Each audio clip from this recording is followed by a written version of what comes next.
ladies and gentlemen, and welcome to the undisputed heavyweight champion of the world show made for the fans by a fan. I am your host, as always, Richard Tiemann. This is Football and Nonsense.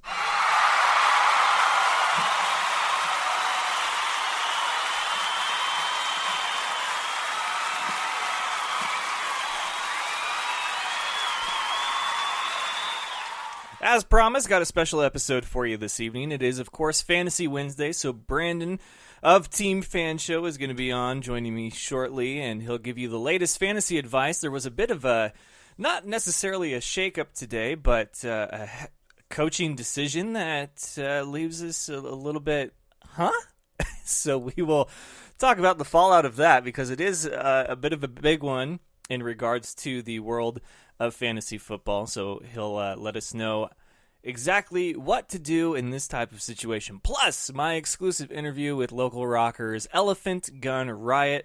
I sat down last night with front woman Caitlin Rose and drummer Mike Lowe, who were more than happy to give us a bit of backstory and history on the band and what they're looking forward to in the future. Their EP Sirens Call dropped yesterday, and then they have the EP release party this weekend at the Big Dipper in Spokane. All those details in the interview. That'll be coming up once I'm done with Brandon here. But, of course, with every show, let's go ahead and kick things off with today's headlines.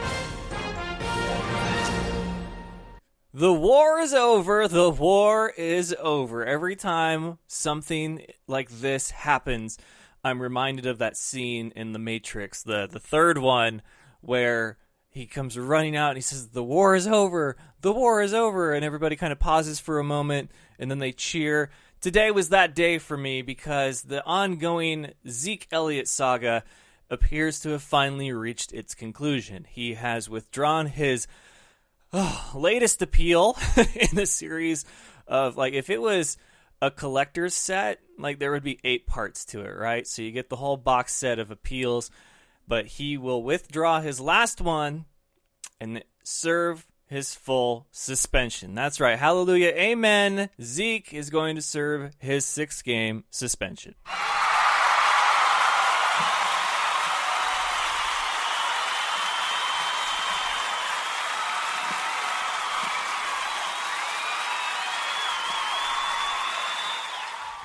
Now, look, I'm not cheering because I don't like Zeke. I don't. I mean, that's not news here. If you guys listen to the show regularly, you know who I like and who I don't like, and Zeke Elliott is one of those people I don't like. But this whole thing has gone on so long, and really it's become one of those almost annual things where we have some off-field issue that tends to overshadow the actual action happening on the field. And it drives me nuts. It really does. Deflategate. Now we have this. And, of course, the newest one, the latest chapter, is Roger Goodell's contract. He's going to war with Jerry Jones, or should I say Jerry Jones is going to war with him, and it's probably because he's taken this whole Zeke thing personal.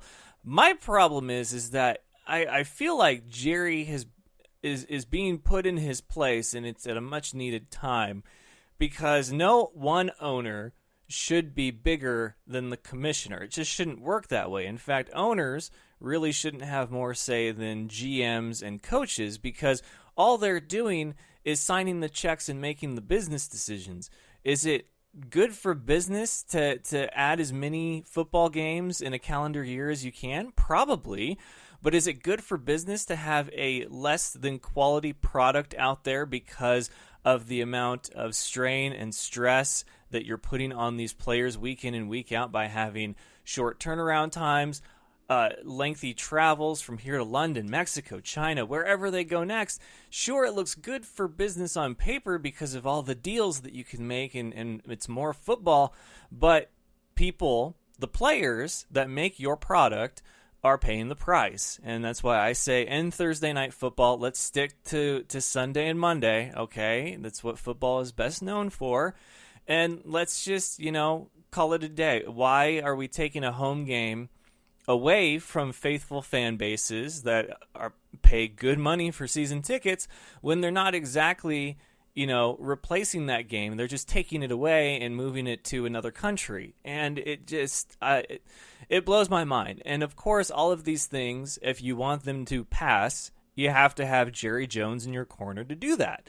And I don't like that that's what it's come to. I really don't. I think that it should be the last word is said by the commissioner. And so now we have Jerry versus Roger, round one. And we'll see if we have a new commissioner anytime soon. But Jerry Jones kind of needed this reality check moment. And I'm sure he's got a great legal team. He's Jerry Jones, after all. He's one of the richest, if not the richest owner in the NFL, and everything that he's done with the Cowboys in that stadium. They're going to get the draft next year.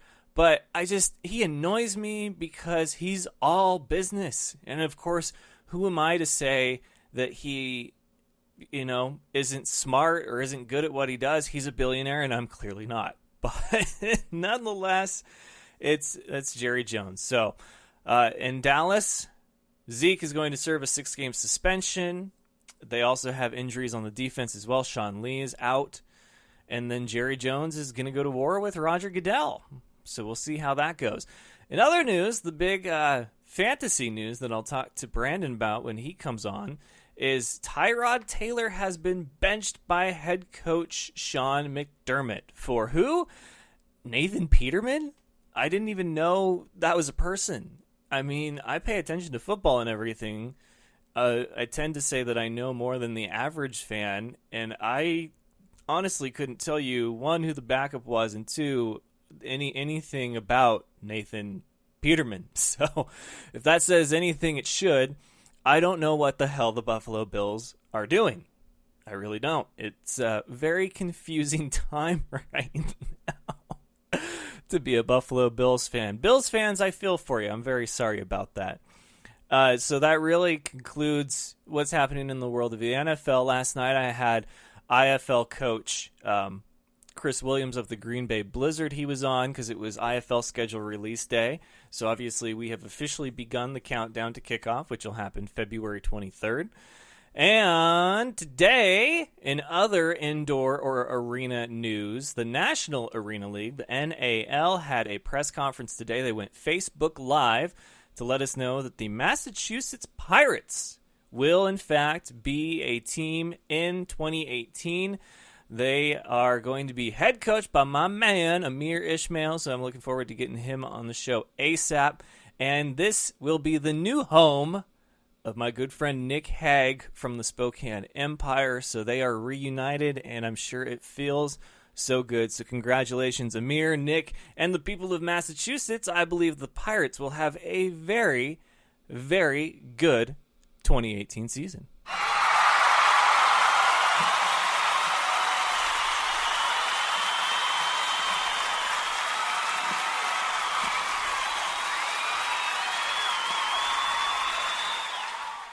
And of course, before I forget, this episode is brought to you by the good people at mybookie.ag. For all your online gambling and betting needs, go to mybookie.ag today, and you can enter promo code TheFanShow when you sign up and register, and they will match your bonus up to 50%. You don't even have to bet on football, NBA, or hockey games. You can bet by playing a round of craps or blackjack, but there are several sports happening right now that if you have an itch you need to scratch, then go ahead and bet against the spread, for the spread, take the points, whatever it is that you do for your team, against your team. It doesn't matter. MyBookie.ag is the place to do it. I trust them, so should you. They're built on the 3 R's: reputation, reliability, and really fast payouts. Go hit up MyBookie.ag today. Now we have, speaking of NHL and NBA, we have tried to do a little bit of hockey talk on the show. And man, I tell you, it is hard to keep up. For those of you that keep up with a hockey season, I applaud you. I mean, my goodness, it is really quite something to keep pace with all this action happening. And I love it. I really do. The action that I've caught, I have been very pleased with. So let's go ahead and take a look at the standings right now. In the Eastern, you have the New Jersey Devils. They have won 11. They have lost 4. Then we have in the Atlantic, Tampa Bay Lightning, 14-2. Then in the West, my St. Louis Blues, 13-5. And then in the Pacific, that's right, the LA Kings, 11-5. But the Vegas Knights, my other team, right behind them at 10-6.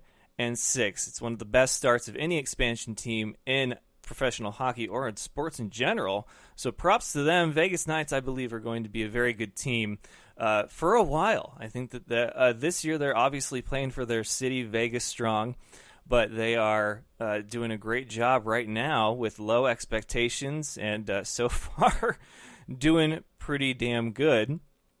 But, I mean, what's reasonable expectations for any expansion team, really, right? Don't suck. I mean, that's kind of what it comes down to. So tonight, coming up in a little bit, there will be Detroit and Calgary, and then shortly after that, the New York Rangers and the Chicago Blackhawks, and then a little bit after that, there will be Boston and Anaheim, and that will do it for the November 15th games. So if you are a hockey fan, catch that action on either NBC Sports Network or, of course, the Hockey Channel. I'm still trying to get used to that. I love that NBC Sports does hockey. I really do. It's a good place to have it. But if you want to see either my Blues or my Golden Knights, then they will be, let's see, what's the date for that? They'll be playing tomorrow, the 16th. St. Louis is at Edmonton, and that will be at 9 Eastern. And then Vegas is at Vancouver, and that is at 10 Eastern. So some good hockey matchups coming up. There was an episode of Tanked featuring the San Jose Sharks. For those of you that don't know, Tanked is a show on Animal Planet where these guys build these giant, luxurious aquariums, and it's an amazing process. I love it. I've been fascinated by this show ever since I started watching it.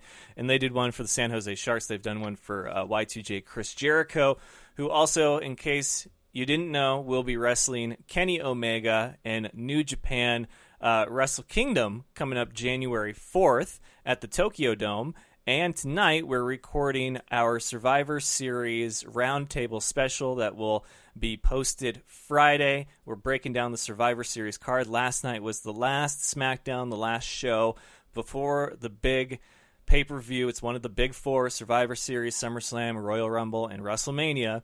And very excited about it. Last night's SmackDown, I thought, was very well done. Charlotte Flair is the new women's champion, and she got a little surprise from her father, Ric Flair. They were in Charlotte, North Carolina, so it was a great moment to see those two after that match. So congratulations, Charlotte Flair. She has now won every title that a woman can in the WWE. She has won the NXT Women's Championship. She was, I think, the last Divas Championship when that was still the title, and now she has won not only the Raw but the SmackDown Women's title. Congratulations, Charlotte Flair. You deserve it.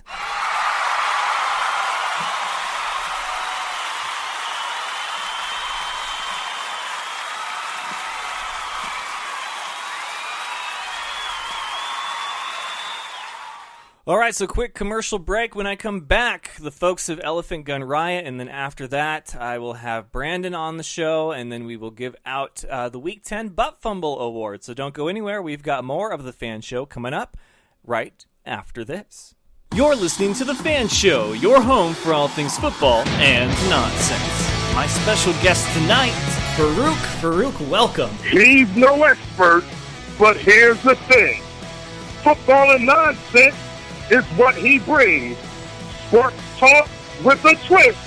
It's The Fan Show! Do you know him as Kevin from the League? It is none other than very funny Steve Ranazisi. 99% of the population doesn't know who I am, but the 1% do. They yell and scream inappropriate things at me in public. Kyle Ray. Kyle, welcome. And I was like, wow, I think we just saw the whole Super Bowl, Phyllis. It's like that scene in The Simpsons, like, why rent the movie? I just saw the best part. Funny man Brad Williams. Yeah, I'm here. No, I flew in just for your podcast. I've heard about this podcast. I've heard it's fantastic. It's Mac and Farva, but they are my special guests tonight. Steve Lemmy, Kevin Heffernan. I was in Mexico for 10 weeks in a Speedo. Like, that was me going to work. I was putting on a Speedo. Like Farva is the most fun to play, and it was a blast to do that again, to do Farva again. So then the makeup artist had to put Vaseline on your body, Yeah. right? Yeah. And then put the powdered sugar on top Exciting. of that. Is your name really Richard Siemens? Listen live every Tuesday, Wednesday, and Thursday night on Spreaker.com or subscribe to the podcast on iTunes and SoundCloud.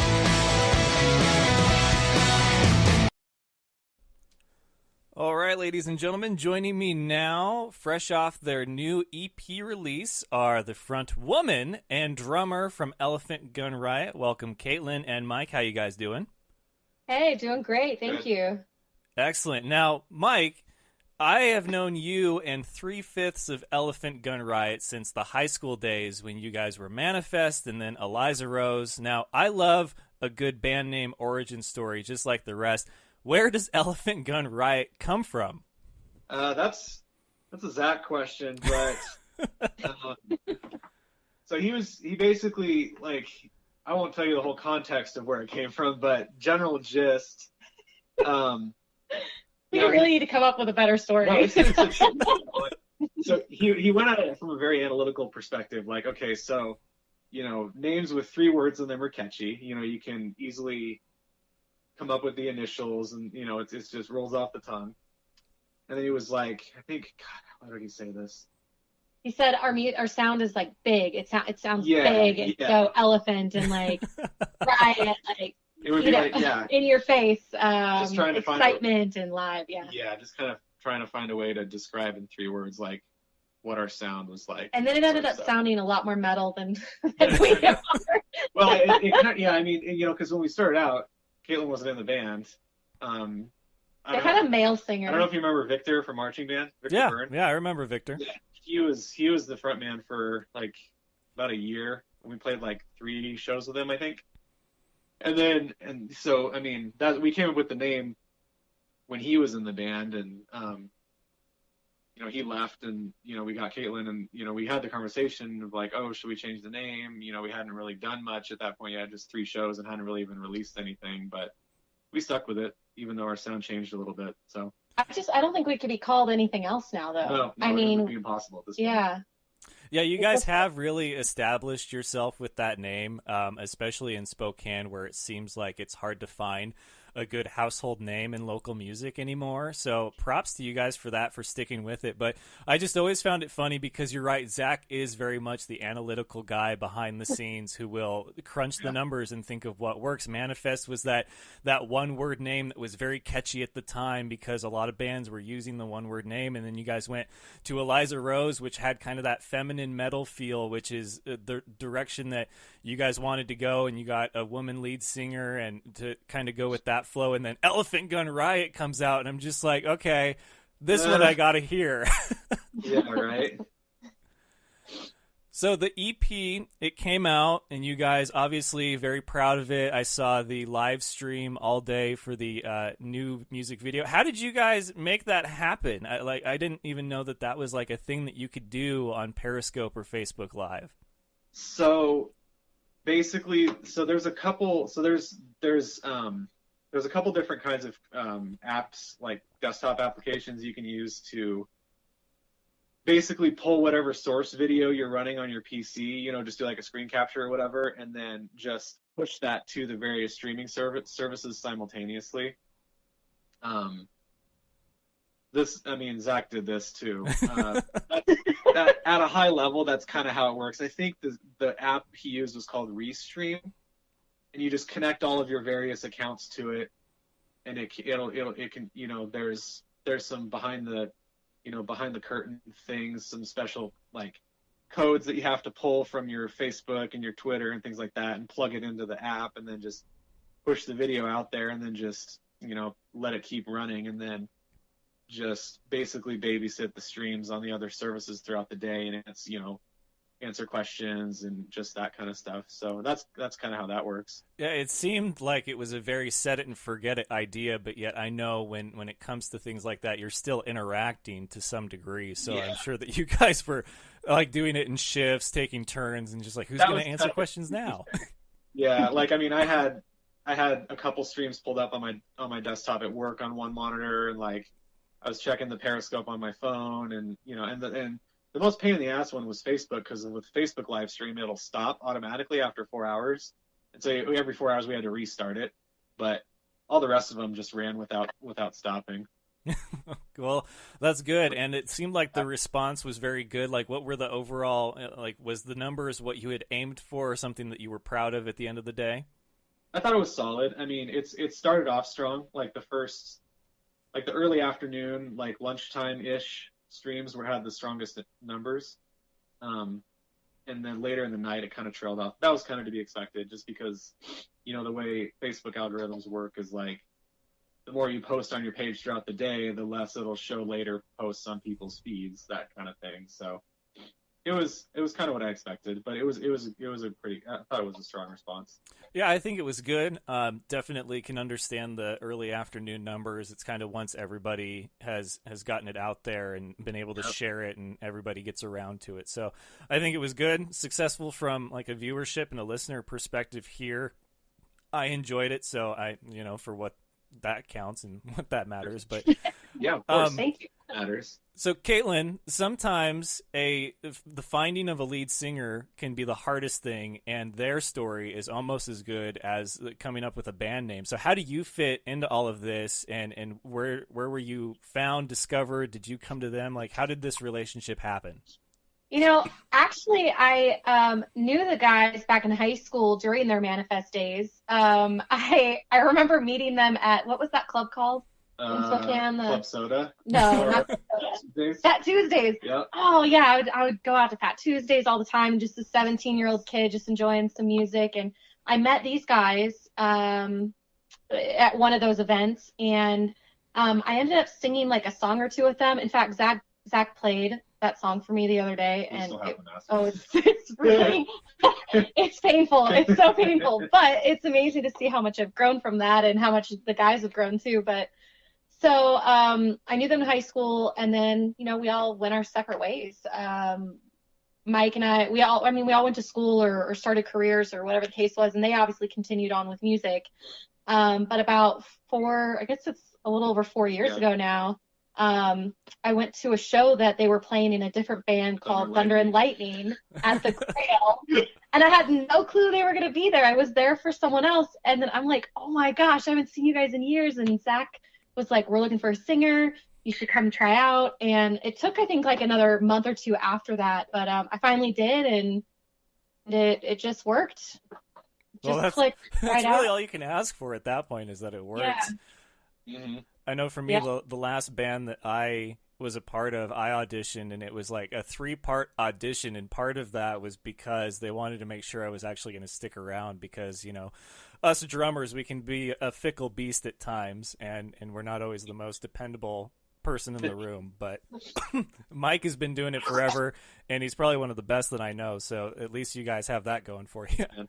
Well, I think this group really works because we're kind of all on the same page. We're all very different, but we all have our own personalities and our own talents and just different things that we bring to the table. But it just helps that we're just all on the same page, and common goal, and exactly. And I think that's hard to find as well when you're bringing a group of people in.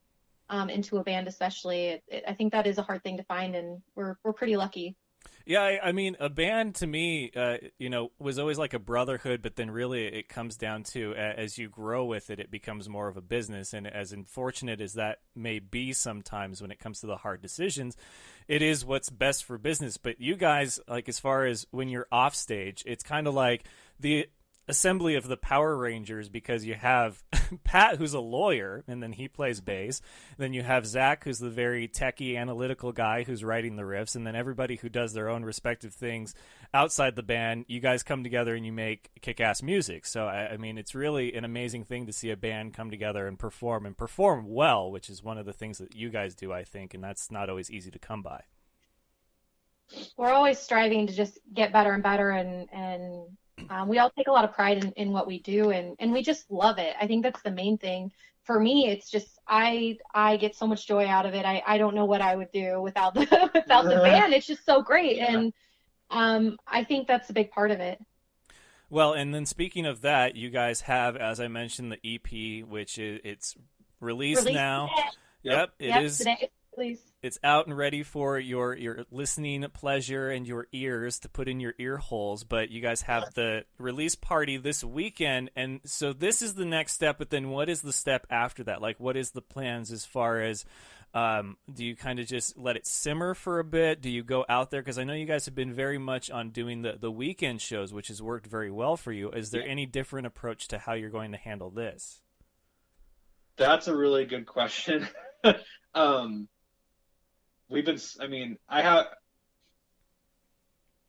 have kind of a general, idea of where we want to go after this. As far as shows go, I mean, living in the area that we live, touring in the winter is tricky. And typically it's kind of become a yearly pattern for us is we'll play a few shows at home in the winter, but not so much out of town. And we'll kind of, we've got the show in Everett this weekend, and then we've got a show up in Winthrop, Washington next month.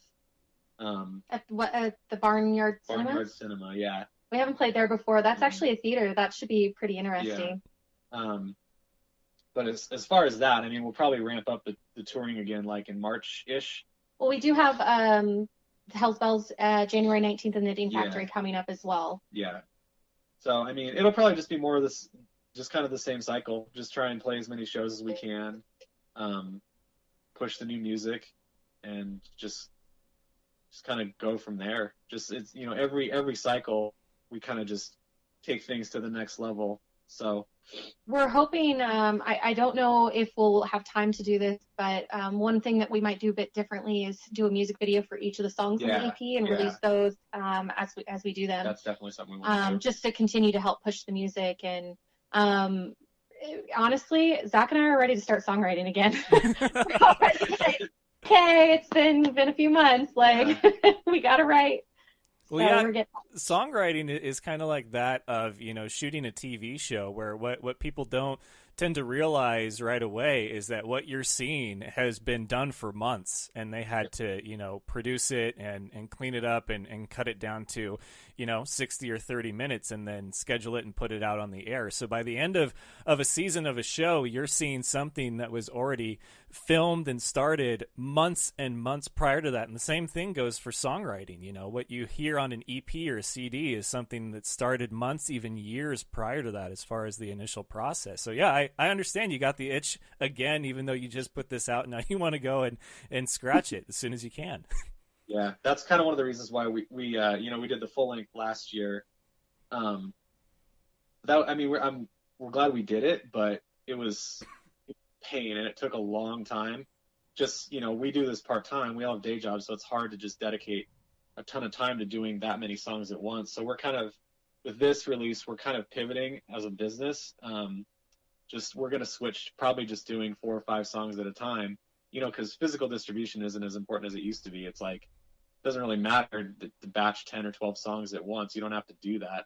So we'll probably just crank out a handful of songs every year because, we're constantly writing. Like, I know Zach's already working on riffs for new stuff. He has been for a while. So that way we can just constantly release music instead of like, oh, okay, we got 12, now let's record them. It's not going to do that anymore. It's silly.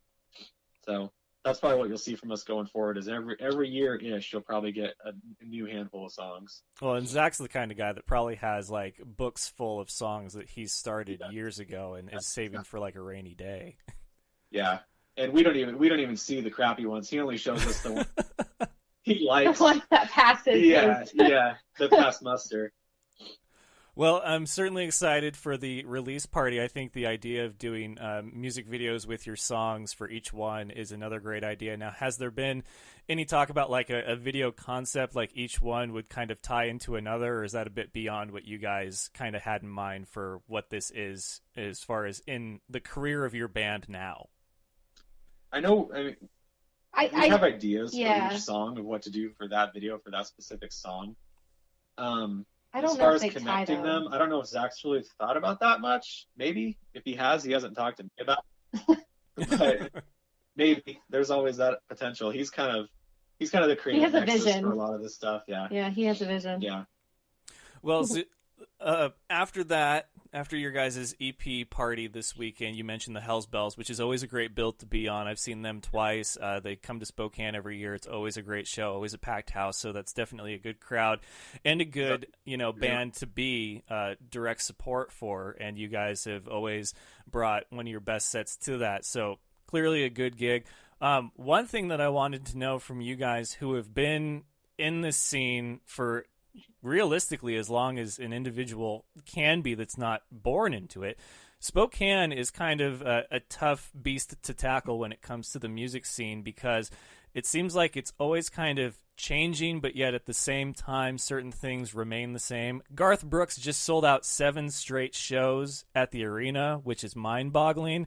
Nickelback can have a huge show at the arena, and then you can have someone like Taking Back Sunday who will sell out 3 shows in a row in Seattle, but barely even fill 3/4 of the Knitting Factory in Spokane. What's been the key to being successful in a scene like this one?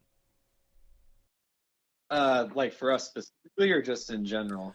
I guess for you guys specifically, but if there's something that you've observed in general for the scene as a whole, yeah, if you want to talk about that too. I didn't really think to put it that way. I mean, I think for us specifically, outside of, obviously music is so subjective and people are going to spend money and go see what they want to see and what they like. If you put that aside, I think for us, it's just grinding it out, honestly. Like, because if you don't play shows, if you don't release music, if you don't go to other local band shows, that's a huge thing too. If you don't make yourself known in the scene, then people are going to forget about you in 5 minutes. So that's probably the biggest thing is just, grind it out. Don't say no to gigs. Like a gig's a gig, just go play. And when you do, just kick ass as much as possible. And people will remember that. And if they like your music, even better, that's just icing on the cake. So I think that's, if you really want to boil it down, that's the biggest thing for us that I think we've done to be able to be successful here. And Caitlin, how about you being a woman rocker in the Pacific Northwest music scene? Well, I get a lot of positive response, especially from other young girls that come up and they're like, "Oh my gosh, it's so great to see you up there. I want to do that." Maybe they're just finishing up school or whatever the case may be, and so that's really cool and exciting. But for me, it's not necessarily. I don't always like to distinguish that we're female fronted all the time, because I don't think it matters. Rock is rock, and it's just exciting. It's a good place to be in, and Spokane can be hit or miss sometimes, but really this area has been so supportive of us. There's a lot of great radio stations here, a lot of great people and businesses that have been supportive, and I've even noticed just over the last couple of years being recognized more, which is kind of funny. Yeah. It's a weird feeling. I went to the Dirty Dash this last year and I was covered in mud and someone's like, "Hey, you're the singer from Elephant Gun Riot." I'm like, "Oh my gosh." Okay. So, I think like Mike said, you just have to make yourself available and play the shows. And that's why we like to, with our EP release show this weekend at the Big Dipper, we're making that a free show because we want, and an all ages free show, because we want people to come out and have a good time and be able to support not only our new EP, but also the bands that we're having come play with us. Like December and Red, who we're playing with in Everett, is going to be coming over from, Everett, Seattle area to play. And, Broken Thumbs, also local, and Drone Epidemic is going to be joining us. And so it's just, we like to make ourselves available as well, as much as we can, and interact as much as we can with everyone. And so it's just great. Well, I'm certainly glad it's been a great ride for you because, when it came to rock and the woman lead singer, it seemed like it was almost kind of a phase or a fad. You had Flyleaf, Evanescence, even Paramore over on the punk side of things and the pop punk. But then, Paramore is still around and the other bands, they're doing what they're doing, but it didn't really stick very well. And so sometimes, people can see someone that is what they would reference to as that, and it can be kind of a negative feeling because you don't see it anymore. But you guys have stood the test of gimmicks, and of course bands like it coming and going, and I think a lot of that rides on your guys' quality of music and your performance. So clearly what you guys have is working well for you, and I'm excited to see you guys at the EP release show this weekend. Yeah. Oh yeah, we can't wait. I think though that there's so many amazing bands out there with women though that are still doing fantastic. Yeah. Obviously Hailstorm's still a big name out there, and we've played with many, Lacuna Coil and Sick Puppies with a bass player, and there's just so many out there. Those ones have been around for a while, but there's many new up and comers or ones that have been out there. Stitched Apart we played with, and Letters from the Fire. Yeah. Icon for Hire is another one. Yeah. So it's exciting to be a part of that and to just play the music. Yeah. Well, I hope that you guys keep doing it and keep doing it for a while. I know that you've already said that you're ready to get with Zach, who is doing whatever right now, probably very busy with more work for the band because he is that kind that never sleeps. Yeah, he and Patrick are together right now working on some stuff for this weekend. That's why he's got us. But I think that you guys have been great for the scene, great for Spokane. It's nice to see a band that doesn't come and go so quickly, but sticks around for a while and has great music and a great product up on the stage. But it is Siren's Call, and it is the new EP from F.A.N. Gun Riot, and you can see that for absolutely free this Saturday at the Big Dipper. That is November the 18th, 7 p.m. to 11:30, with a lot of local favorites as well. But Mike, Caitlin, you guys have been fantastic, and I look forward to hearing the EP and seeing you guys this weekend. Yeah, thank you very much. We'll see you this weekend. All right, you guys take care. Yep. One more big thank you to the folks of F.A.N. Gun Riot for loaning Caitlin and Mike for a little bit there to go ahead and get that exclusive. But we must press onward. It is Fantasy Wednesday, so we've got some fantasy talk coming your way after this short commercial break. This is The Sheet. Gets me all revved up. My face is now red. My ears are just freaking boiling. He's so raw that Sky hates him. Yeah, he had 51 touchdowns. 4,900 total yards. I know y'all like that, but I got to run. And only in Alabama that could happen, I have to say. They're so good, man. They would win the Big Ten if they were in the Big Ten. You could be doing something vision-based in front of you and reach down and grab a handful of insane goodness. Give it to him. Kudos. I'm clapping like a golfer. Very good, Johnny. I'm proud of you. Wow. You guys agree on something again? I'm very impressed. You ever had a bad week? Just you walk outside, step in a puddle, like right when you walk outside. How does a puddle right outside your house? Or you stand on the curb and somebody drives by and splashes water up on you? Or it's just raining on you, not anyone else? I will tell you, before you go any further, I cannot hear Chad when he speaks. Good. Here, listen to the sheet, man. I don't really know what we're doing. Every Saturday morning, 8 to 10 a.m. right here on WBLZ Sports. Whether it be your industrial, commercial, or residential needs, Gen Service is the electrical contractor for you. The Gen Service team has the expertise, commitment, and educational years to help you solve all your electrical concerns. They have you in their best interest with helpful suggestions to accommodate your every want. Give them a call, no matter the size of the job, at 740-438-7173. Mention WBLZ Sports, and you'll get a discount. That's Gen Service, 740-438-7173. This is Nick Ciccarelli, the mad scientist of sports. Join me and Dr. D, Derek Jones, live every Saturday night, 10 p.m. Eastern Time, 7 p.m. Pacific, for the Mad Scientist Sports Lab. The big intellect, the experiments on the chalkboard, and the guest subjects will be rolling in.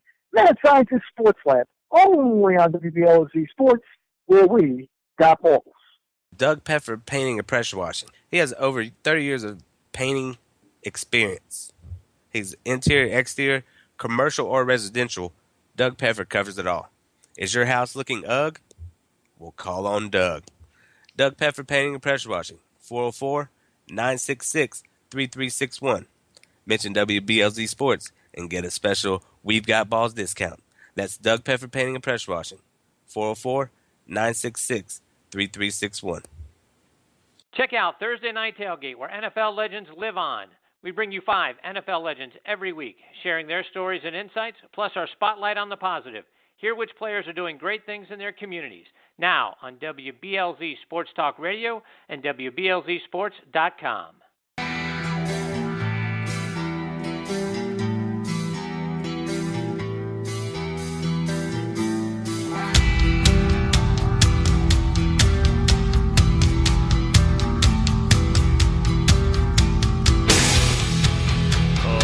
Ladies and gentlemen, we are back, and it is Fantasy Wednesday, and joining me, of course, proud member of Team Fan Show. He is the tight end whisperer, Brandon Raper. Welcome back, Brandon. How you doing? I am doing fantastic. How you doing? I'm doing awesome right now, just because I know that it's a Fantasy Wednesday that I'm sure, you get me your article every Tuesday, and it's always a great read, but there's always something that it seems like happens the next day that just ruins everything, and I feel like today that was the benching of Tyrod Taylor. Like, what the hell? I don't know what's going on. Definitely, did not see that coming. Definitely did not see that coming. Yeah, it baffles the mind. Of course, I have him as a quarterback, thankfully only in one of my leagues, but it's a league that I happen to have, like right now, a playoff spot, and before last week it was a decent one, now not so much. But here we are, week 11, and the playoff picture that they put out pretty much starting like week 3 has them as the 6th seed. In fact, I mentioned on the show last night that at this point in the season, the only teams in the AFC playoff picture are the ones with a winning record. So not only are they in the hunt, they're in the playoff picture. They're like 2 games behind the division leader, and they pull a move like this. Now, I don't expect you to have the answers, but is there anything that you make of this decision by McDermott? Honestly, I have no idea. And the thing about it is the only reason I was high on Tyrod is he makes things happen himself. He is a little slower with his reads and his reactions, but he can make plays happen that nobody else could, other than maybe Cam Newton or Wilson or something. No, there are players on the team that make things happen that. Nathan, right, who's going to be starting. I think his team is, I don't even know who this dude is, so I can't even comment on his ability, but wow, even that's going to shake up the team. It's going to shake up the locker room. I'm baffled that would be done at this point in the season. Yeah, and fantasy relevance, Tyrod Taylor had been one of the most consistent quarterbacks. His garbage time save that he had against the Jets just a week prior. And I know that loss hurt them, and I even tweeted out, that if the Bills can't beat the Jets and if the Dolphins can't beat Carolina, which I think that one was kind of obvious, but if the Bills are going to get beat so bad as they did by the Saints, then it was pretty much like the Patriots are just going to walk right into the playoffs with a top 3 seed again. And I'm not saying that needed to be the case. Like, you should just throw in the towel now, because you can still improve, you can still get better, things can change. We've seen injuries all season. So Tyrod Taylor, I thought up until this last week, had been very good. And even his stats has proven that he's like top 4 in a few different categories, including accuracy and percentage completion. But here we are now with a team that just got Kelvin Benjamin and has LaShawn McCoy in the backfield. Are either of them even worth hanging on to at this point now? McCoy, I would say yes. So I think he's probably just going to see even an uptick of plays. Benjamin, probably not. Charles Clay is going to fall off the face of the earth. I am putting no stock in him, and that was someone that I was so high on with his connection with Taylor. And it kills Jordan Matthews' value, who was starting to pick up his game quite a bit with Taylor. But wow, man, the changes to that team, self-inflicted, have kind of destroyed all of the fantasy value for anyone on the Bills.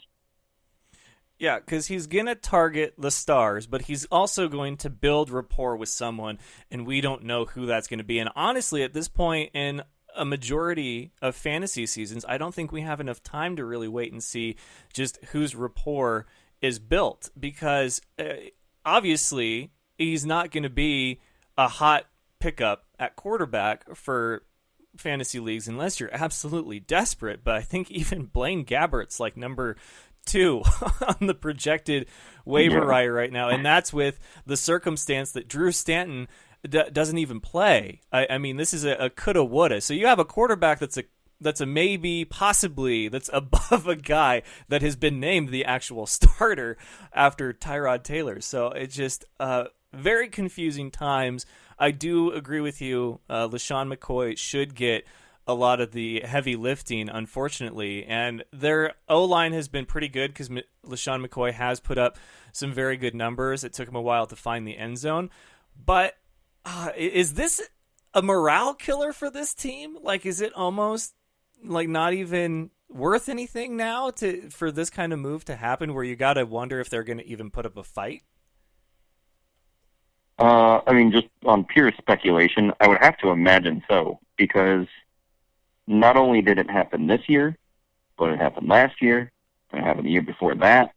It keeps happening with their quarterback. So how do you properly build a team around somebody if you keep throwing them to the wolves halfway through the season when you're playing well? So, I mean, they haven't played well for the past 2 weeks, but I'll give them a pass on the Saints. That team is built to win a championship this year. But wow, I have no idea. I don't know. It's like they were fighting over Taylor and EJ Manuel a couple of years ago. Like, what in the world? That's a no-brainer. But yeah, it's surprising. I don't know what to make of it, but I guess it's just another wrench to throw into the year of this fantasy, which seems to be, I don't know, it's a very weird season. So a lot of it hinges around these quarterbacks and the quick trigger of coaches to switch things around, or injuries that completely ruin a whole team's fantasy value. So I'm not sure what to make of it this year. And it's funny, I'm looking at the schedule right now. Week 7, the Patriots just demolished the Atlanta Falcons 23-7, which I think we knew this season. Like, going into this game, we knew that it was either going to be a shootout or one-sided, because we hadn't seen quite the firepower from the Falcons that we had seen last year that would have made this the ideal Super Bowl rematch that we were hoping that we would get. And you look at the rest of the games. So Miami beat the Jets 31-28, and then you had Houston, or what am I doing? Houston, no, Buffalo. The Bills, let's see, who did they play that week? Buffalo beat the Buccaneers 30-27. After that, though, after that big Patriots blowout, they've done nothing but lose now. The Jets lost to the Falcons 25-20, and then you have where the Dolphins got shut out by the Baltimore Ravens 40-0. And thankfully, there was, I mean, that was because Matt Moore was in and not Jay Cutler, which, hey, who would have thought that you'd need a guy like him to come in? But the Bills did win over Oakland 34-14, but they all lost when the Patriots had a bye week. Every single AFC East team, the week that the Patriots have a bye week, they lose. So it's almost as if they don't even want it anymore. Yeah, I don't know, and it's weird. A lot of those teams actually look good, but they just can't close out a game, or one touchdown turns into a field goal instead, and it all goes downhill. So, man, I don't know. That division, in the beginning of the year, looked like it was going to be a heck of a race, and I thought pretty highly of the Dolphins and the Bills themselves, but they both just crumbled so quickly. Yeah. Just so out of there that that race is over, even if the Patriots weren't winning. Like, they've done it to themselves. All right, so with the last few minutes here that I have you on, because I warned you it was going to be a shorter segment than normal, and it's mainly because I wanted to talk about the big Tyrod decision, and I don't know how long this is going to last. I feel like people in Buffalo, the fans, are already crazy enough as it is that what they might do in response to this could be just like one of the most weird things ever, like an uprising kind of thing, but... So here we have your article from yesterday, another very well-written one, great fantasy advice. I love how you're not on the Josh Gordon hype train at all. But is there anything with this news that you would have changed in your article based on the decision today? And granted, it's just one decision, but I feel like it's a very relevant one. A lot of people own Tyrod.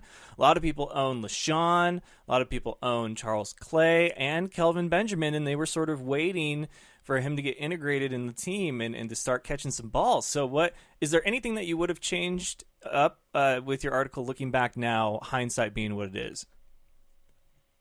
Honestly, with the article, I wouldn't change a single thing. So if I was a Kelvin Benjamin owner, I wouldn't have been starting him this week or last week when he was traded, just to see where he's at. And now that they have a new quarterback, I'm probably holding on him as well, just to see if maybe he becomes kind of a Hopkins situation. Like, Savage throws to him 16 times a week, so he has some value. Maybe that becomes Benjamin. Probably not. But receivers have done worse with worse quarterbacks, so there's potential there for those players. Not super high potential. So I would hold on to them, but there is absolutely no way that I am starting them, even if my entire team is on bye week. I'm picking somebody up off the waiver wire and starting them. Is Case Keenum worthy of not only starting but keeping for the playoff push and the long haul, given where we are in fantasy season? Yes, yeah, absolutely. So last week I said he was serviceable, and then this week he showed me up, I guess, through 4 touchdowns. Why not? He doesn't like guess word. Yeah, like he heard me talking about him, I guess. But if you watch the games, he's playing so well, and he didn't in the past, and maybe just a change of scenery and the talent around him at the wide receiver position is just insane.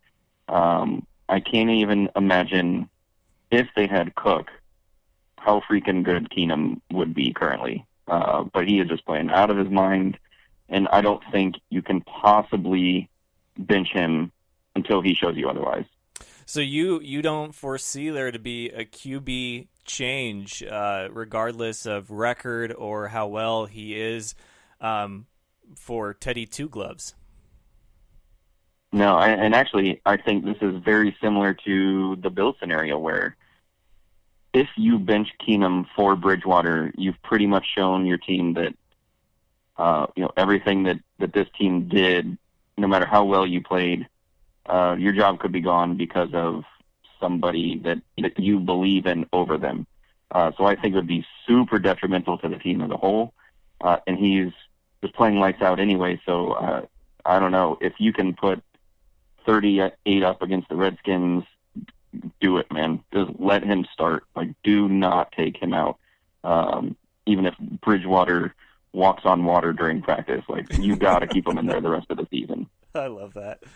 All right, well, Brandon, thank you very much for your infinite fantasy wisdom. As always, I've got a butt fumble award to give out, and as a Bears fan, you're not going to want to stick around to hear it. So I will let you go. Yeah. Enjoy your drinking, and enjoy the rest of your Wednesday night. I'll talk to you soon.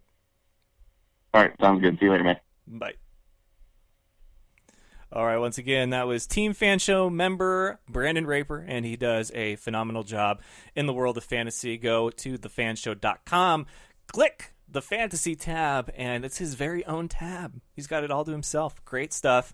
So Tyrod, sad days in Buffalo ahead, but hang on to LaShawn McCoy because he's probably going to get a much heavier workload. Poor guy. I always feel bad for the running backs in those situations. There's like, man, I already got to do this so much, and they probably like it, but at the same time, like, if the morale is kind of defeated, Yeah, you can tell by the way that they play. So, as promised, it's Wednesday, Butt Fumble Award time. You nominated, now vote. And we had to bring back the vote this time because there were actually some legitimate candidates. Almost like I wish that these situations had happened 3 different weeks because they were so good. So, without further ado, your nominees for the Week 10 Butt Fumble Award are as follows. The DeShone Kizer quarterback, not so sneaky, fail.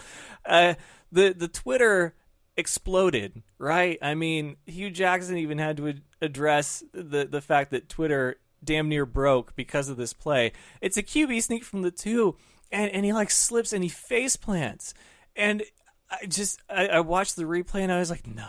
And then I was like, actually, yeah, because it's the Browns, and that can only happen to the Browns. So I was like, this is like a golden moment. This is probably going to be the unanimous winner for the Butt Fumble Award for this week. But no. There were a few others that were like, hold on just a second, hold my beer. But my favorite tweet, and I'm sure that a lot of you saw it, was this is probably the most Browns play that you will ever see in your entire life. So, nominee number 1, Kizer's QB sneak fail. Number 2 is Eli's bowling fumble. Of course, if you happen to tune in to the New York Giants getting defeated by the San Francisco 49ers to give them their first win of the season, which I'm sure a lot of you did not tune into it. But if you did, or if you saw the highlight, Eli Manning, he's going down for this sack, and I don't think he was trying to pass it. I don't know what he was doing with it. It would have been intentional grounding had they ruled it a forward pass, but he just takes it and he just kind of flips it like he's bowling, like half-assed. And I'm like, what are you doing, guy? Like, oh. So it was a fumble that was very much butt fumble worthy. And then the third and final nominee is John Fox's challenge nightmare. And some of you saw my tweet from today saying that Bill O'Brien was like, naming Savage the starter over Deshaun Watson to start out the season was probably the worst coaching decision of the year. John Fox going, hold my beer, throws the challenge flag. And then Sean McDermott of the Buffalo Bills with a Leroy Jenkins. I love these moments. It's what I live for here on the Fan Show. But he thought his guy got the touchdown. And in all honesty, common sense says that that's probably a touchdown. But this has happened enough times where I'm actually concerned about the future and the integrity of the game of football, because I'm just completely baffled that it's come to this. So he runs for the end zone, dives for the pylon, and he hits the pylon but loses control of the ball. So instead of them ruling that he crossed the plane and it's a touchdown, they said that he fumbled, it went through the end zone, therefore it's a touchback, and it's now the other team's ball on the 20. But we didn't find that out until John Fox had thrown the challenge flag to say, hey, wait a minute, I think that's a touchdown, not down at the 1. Apparently the replays, he wasn't seeing what everybody else was. Not that you knew that this was coming. I feel a little bad for John Fox. I really do. But he got roasted, as John Fox is going to there in Chicago. So you nominated, you voted, and your Butt Fumble Award winner for Week 10 with 54% of the vote goes to John Fox's challenge nightmare. It would have been down at the 1, you're first and goal, ready to score, but instead you threw that challenge flag thinking, no, not today. That is a touchdown, sir. Well, unfortunately, it only got worse from there. Fumble, touchback, other team's ball at the 20. So congratulations, John Fox, Butt Fumble Award winner for Week 10. And that will do it for the Wednesday edition of the Fan Show. I want to thank you all once again for tuning in. It's been a lot of fun. Thank you to Elephant Gun Riot for that exclusive. I'm very excited to see them this Saturday for their free EP show. That's going to be a whole lot of fun. And then, of course, Brandon for his quick fantasy advice, the Tight End Whisperer. Go and check out his articles on thefanshow.com. It is your home base for all things football and nonsense. We've got Twitter, Instagram, Snapchat, and Facebook if you want to follow on Snapchat and Instagram, it is The Fan Show. And if you would like to give us a like or follow on Twitter and Facebook, then it is at Fan Show Official. You can subscribe iTunes and SoundCloud and on iHeartRadio. Catch replays on WBLZSports.com. Download that app.